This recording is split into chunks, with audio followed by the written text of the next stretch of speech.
pet that didn't need to be walked, was happy to eat your scraps, produced awesome fertiliser and helped reduce your carbon footprint.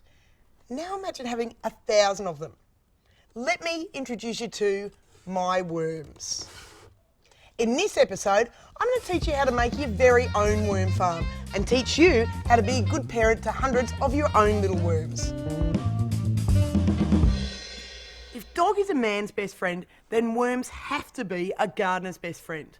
They don't bite, they don't have any known diseases, and they munch away on microorganisms and decaying matter in our soil. Plus, they produce the greatest fertiliser on earth.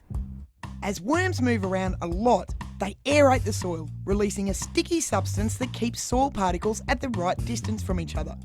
This helps to create excellent water-air proportions. Plus, because worm poo is encased, it acts like a slow-release fertiliser, full of nutrients that can help your plants fight off disease. It's great for the environment, and there's no risk of it burning the roots of your plants. As always, wash your hands afterwards or wear gloves when you handle it, because it's pretty strong stuff.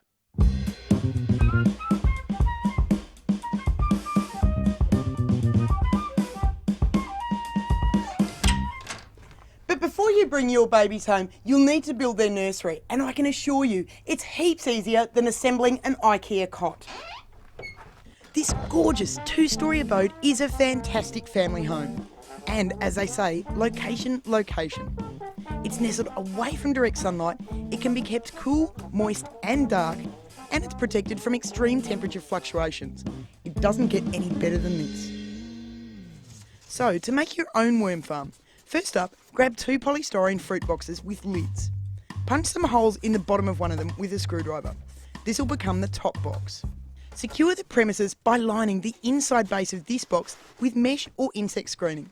This is an OHS measure to stop the worms falling through the holes. In the bottom box, punch 1 hole and put a small length of hose or a tap as close to the base as possible. This is going to collect the precious worm wee. Put the other box on top, and now it's time to prepare the bedding. Fill about 1/4 of the box with shredded newspaper. Mix it together with some lovely aged cow manure or compost, and then sprinkle it all with some fresh water. The nursery is ready for your new worms. I'm bringing home a box of 1,000 worms today, which is a really good number to start with. Gently lower them into their bed in the top box, and they'll soon wriggle down and make themselves at home. They like a blanket and they like their privacy, so cover them with some hessian or moist newspaper and shut the lid. This will help maintain really good moisture and temperature within the bedding material. And after a couple of days, once they've settled in, they'll be ready for their first feed. Good night, little ones.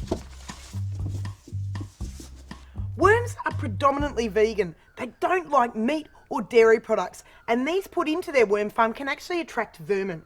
The things that worms do like to eat include kitchen and vegetable scraps, but leave out the onion. It makes worms a bit crook. They also like fruit peelings, but avoid citrus. They won't break it down. Worms love a light sprinkling of grass clippings, a smattering of autumn leaves, and paper and cardboard, especially if it's been torn up in a rustic fashion and soaked in water. Like most hard workers, worms love a tea bag and some coffee grinds. They're also fairly health conscious, so they don't mind a bit of crushed up eggshell. This will actually help maintain the pH within their bedding. Worms actually have a fairly sophisticated palate, and they don't mind exotic fusion foods like hair clippings and vacuum cleaner dust. They're also fairly partial to some aged manures or aged compost. And just like babies, they don't have any teeth, so they need their food to be chopped up into smaller pieces to make it easier for them to digest. When your preparations are complete, scatter the food across about half of the top box under the hessian. I give my worms about 2 centimetres of food every few days. Now, another great thing to do with worm farms, give them a good sprinkle of water every couple of weeks. This will allow the bedding to remain moist, the temperature to be maintained, and it will also encourage wormweed production. After a few weeks, wormweed can be collected in the bottom box. This can be diluted with water until it's the colour of tea, and then applied to any kind of plant. It's particularly great in the edible patch. The worm poo, also known as vermicast, will collect in the top box. The trick is to remove the vermicast and not the worms. To do this, create a cone shape. Leave it for a few minutes to allow the worms in there to wriggle away from the light, and then take the cone away.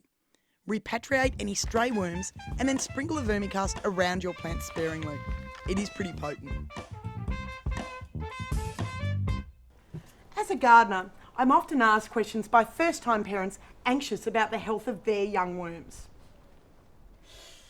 In this situation, this worm farm came in stinking. It's full of rotting food. It's an absolutely dire situation, and it's every worm farmer's worst nightmare.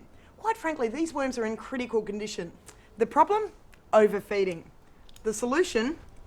Lay off the food for 3 or 4 days, let the worms get through the backlog, and the worm farm will sort itself back out. This bin here is full of flies and maggots, and we know what that means. It means that someone's been putting meat or dairy products into the worm farm, and that's a big no-no. Many first-time parents make the mistake, but to get the maggots out of the farm, soak a piece of bread in some milk, lay it on top of the worm farm.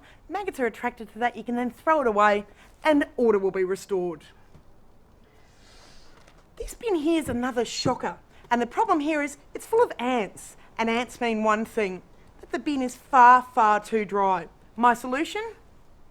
Water. Add some water to the bin, restore some moisture, the ants will disappear and your worms will be much, much happier. Now this one here, unfortunately, is an absolutely dire situation. These worms are suffering from severe heat exhaustion. They've been exposed to extreme temperatures. You see, worms like a temperature range between about 10 to 30 degrees. In extreme temperature days, I recommend taking the worm farm inside to a cool spot, or on very hot days, take off the lid, open the tap, give them a good old hose down just to keep them nice and cool. You'll be right, little ones. Worms really are essential to the health of our soil and our sustainable garden. For more information on worms and worm farming, check out the website at sgaonline.org.au. And, as they say in the classics, love the worm you're with. Good morning, Rhonda. Aren't you getting big? Are you happy under your Hessian sack, Wayne? Yeah? Producing lots of castings? Oh, hello there, Bruce. You're wet enough, Simone? Do you need a little spritzer? Mummy loves you all very, very much. Oh, yes, she does.